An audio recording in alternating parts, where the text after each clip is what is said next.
interview. Aujourd'hui, nous recevons le directeur général de la télévision nationale congolaise, Jean Obambi. La télévision nationale congolaise a 50 ans et la République du Congo a 52 ans, mais c'est ici, en Afrique noire francophone, que la première télévision nationale a été créée ou est née. Et aussi, c'est ici que le général Charles de Gaulle avait prononcé le discours de la France libre. Donc, le Congo est un exemple en Afrique noire francophone et en Afrique en général en matière de communication. Mais 50 ans plus tard, est-ce que le Congo a toujours ce rôle de leadership en communication?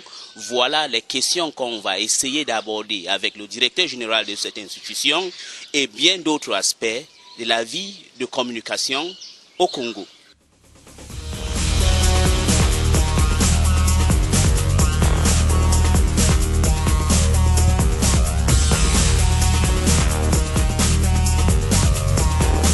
Voilà, nous sommes encore ici dans l'émission La Grande Interview. Nous sommes de retour et comme j'ai annoncé, nous devions recevoir le directeur général de la télévision nationale congolaise, Jean Obambi. Monsieur Jean Obambi, c'est un honneur pour moi particulièrement de vous recevoir aujourd'hui dans cette émission. Je ne peux que dire merci à Elie. C'est des occasions subliminales. C'est des moments importants parce qu'être en face d'un journaliste, c'est déjà dire ce qui sort de son fort intérieur, c'est faire vibrer son intelligence, c'est d'être capable d'analyser les faits. Vous savez qu'en sociologie de la communication, on a souvent dit les faits sociaux doivent être considérés comme des choses réelles. C'est de Maxwell. Alors il est bien évident que lorsqu'on est en interview, on décrit les événements. Or, un événement en matière de communication mérite un commentaire, une analyse, et même une synthèse, et pourquoi pas une projection. L'émission Grande Interview d'Elie que nous suivons tous a fait des émules. Dernièrement, celle que j'ai suivie, c'est l'interview qui avait été accordée par le ministre des Affaires étrangères de la RDC. Oh, quel grand symbole aussi en matière de communication. J'ai eu la pensée nette sur un ancien que nous avons connu dans ce pays, M. Ibouvi, qui a tenu avec maestria ce ministère et qui, d'une éloquence ouverte, très universalisée aussi, a permis que nous comprenions bien sûr l'importance de la communication. Communiquer, c'est quoi? C'est aller à l'endroit des consommateurs de l'information de manière à les fasciner.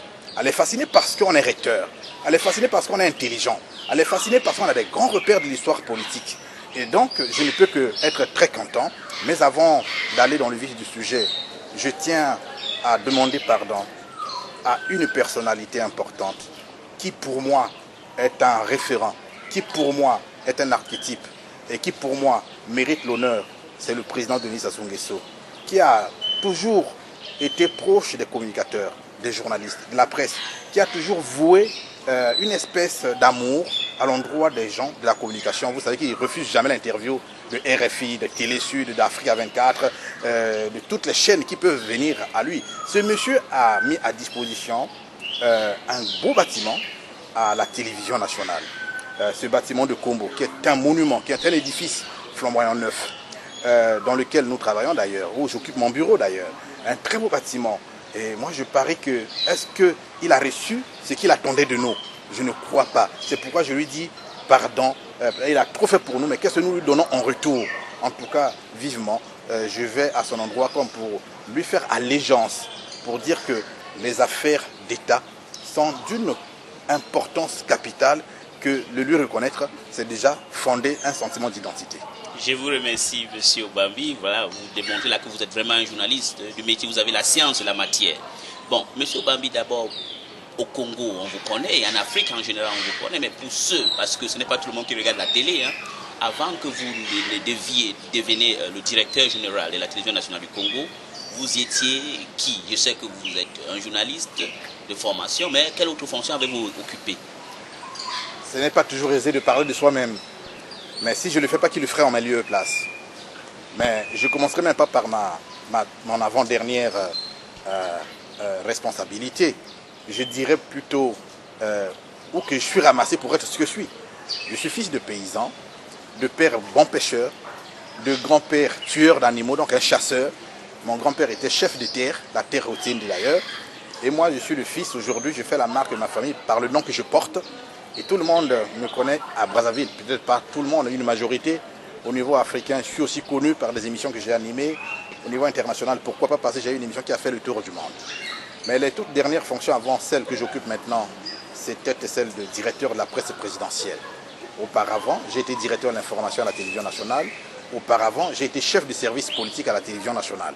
Donc, je suis un pur produit de la télévision nationale. D'accord. Alors, quand vous étiez dans votre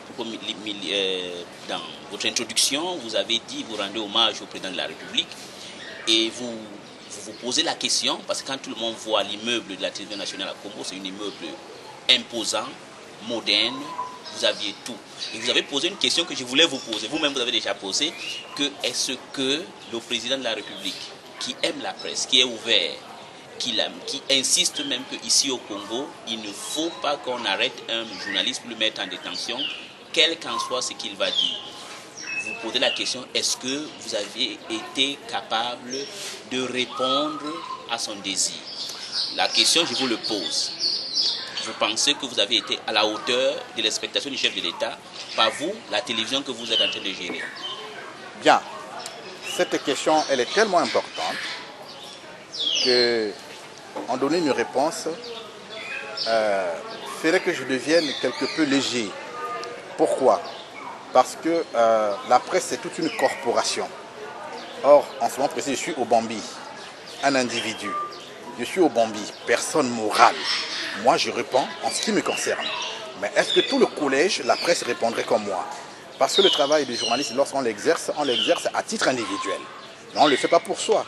On le fait pour les consommateurs. Dans le président Sassou Nguesso au Congo, en sa qualité de premier consommateur de l'information de la télévision nationale. Et moi, je dirais, à mon avis, je ne suis pas moi-même satisfait du travail qui est donné chez moi pour qu'il en soit satisfait. Le président Denis Sassou Nguesso est un homme critique. C'est un homme de grande analyse. Mais c'est un perfectionniste. C'est l'homme qui prône l'excellence. Et je suis certain que s'il avait été content du travail que nous faisons à la télé, il serait venu rapidement à nos offres, à nos demandes. Parce que dernièrement, on a voulu qu'il vienne à la télé comme notre invité d'honneur à la veille des festivités de la proclamation de la République. Nous fêtions là le 50e anniversaire de Télé Congo, c'était le 27 novembre dernier. Bon, apparemment, il y a eu un avis de non-recevoir. Et pourquoi? C'est peut-être un mécontentement. Je suis certain que cette question lui sera peut-être directement posée, parce que je ne peux pas réfléchir en ces lieux et places. Mais moi, je dis moi-même, je ne suis pas déjà très content, parce que... Pourquoi je dis que je ne suis pas très content? Vous voyez, je gère une maison comme la télévision nationale. Mais on ne peut pas gérer cette télévision sans avoir en retour l'écho. Mais les échos qui nous reviennent sont tels que on est dans l'abominable, on est dans l'inaccessible, on est dans l'incongru, on est dans l'improfessionnalisme. Et on reproche à la télévision un mauvais programme, des mauvaises émissions, des journaux avec plein de fautes, des tenues médiocres, l'éthique absente, la déontologie non connue. Comment pourriez-vous penser qu'on peut être content dans cet état-là? Monsieur Bambi, vous êtes vraiment un journaliste, hein, vous n'avez pas la langue dans votre poche. Mais c'est vous qui êtes à la tête de cette télévision. Donc c'est un aveu de chèque, donc vous n'avez pas été capable de mener cette télévision à la transformer en un outil professionnel, c'est ça? À répondre directement à votre question, je dirais oui. Je ne me dérobe pas en ma qualité de personne morale, c'est un échec. Mais lorsqu'on voit les choses profondément, comment elles s'exécutent chez nous, je dirais non. Je n'en suis même pas responsable parce que la télévision nationale n'a pas d'autonomie de gestion. Je ne suis pas l'ordonnateur principal tant en matière politique, culturelle, économique et administrative. La télévision nationale a pour gestionnaire principal, de par les textes que nous avons, de par le décret de 2003/224 du 23 novembre 2003 qui est co-signé par Akwala et contre-signé par le président de la République qui porte fonctionnement et organisation de la télévision nationale. C'est le ministère qui est le gérant et le gestionnaire de la télévision nationale. Donc c'est partager l'échec, c'est partager cette responsabilité. Donc c'est partagé entre vous et le ministère de la Communication. Bien sûr que oui. Et quand vous dites le ministère de la Communication, c'est le ministre de la Communication. Soit en sa qualité de personne morale.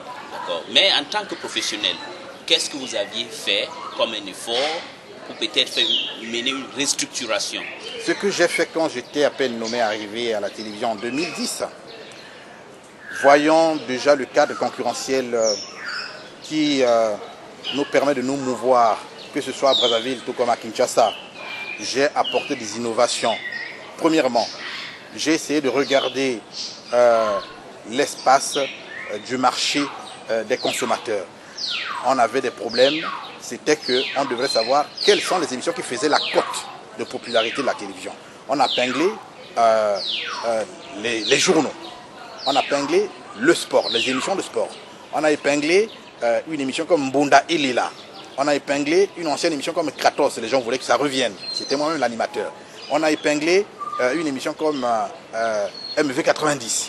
Bon, alors, puis ça, c'est les émissions qui font la cote de Télé Congo. Qu'est-ce qu'il faut faire? Il faut effectivement les amender. Il faut permettre que ceux qui animent ces émissions soient beaucoup plus promptes à la déontologie, au professionnalisme. Et donc, j'ai créé dans cet espace journal au moins 4 éditions.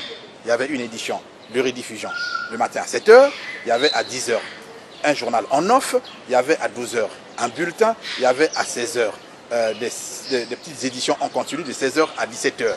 Pourquoi est-ce que nous avons fait ces petits journaux en continu?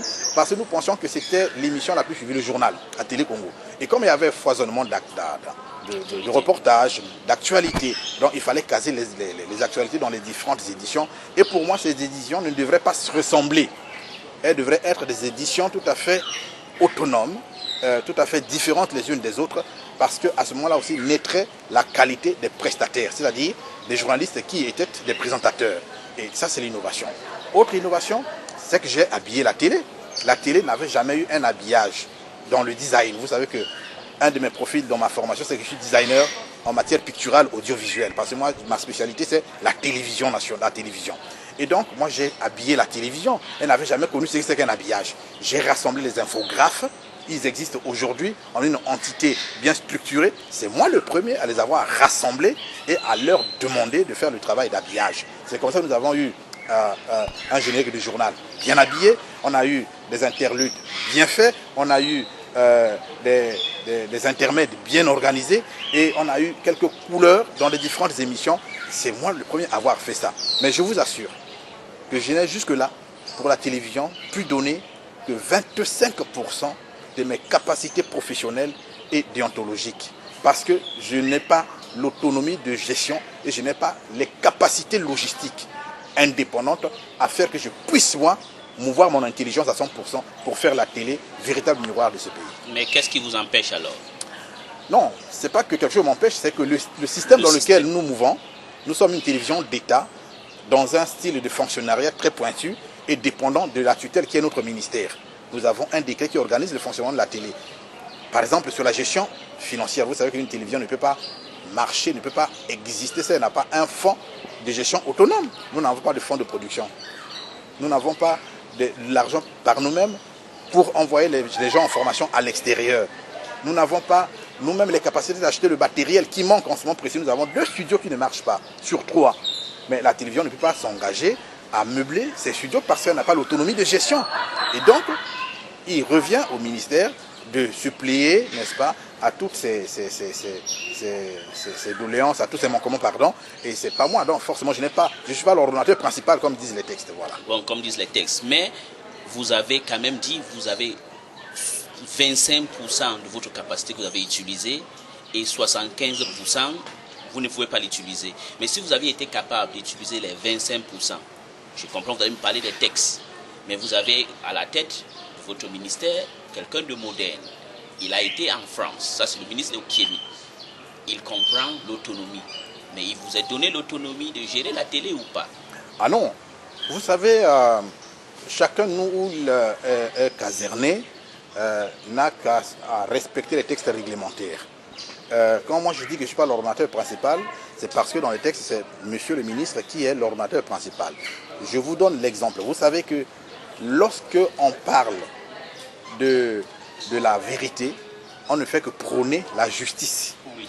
Et cette vérité peut blesser, mais vous allez la découvrir aujourd'hui. La télé fonctionne avec ceci de caractéristique, c'est que nous avons des entrées financières. Parce qu'après tout, il y a la publicité qui est diffusée par nous. Nous avons des menus recettes, en quelque sorte. Nous avons aussi un budget de fonctionnement. N'est-ce pas? L'État alloue à la télévision un budget de fonctionnement. Et pour le cas d'espèces, la télévision a un budget de fonctionnement de 150 millions cette année. Bon, alors, tout ça, c'est géré au cabinet.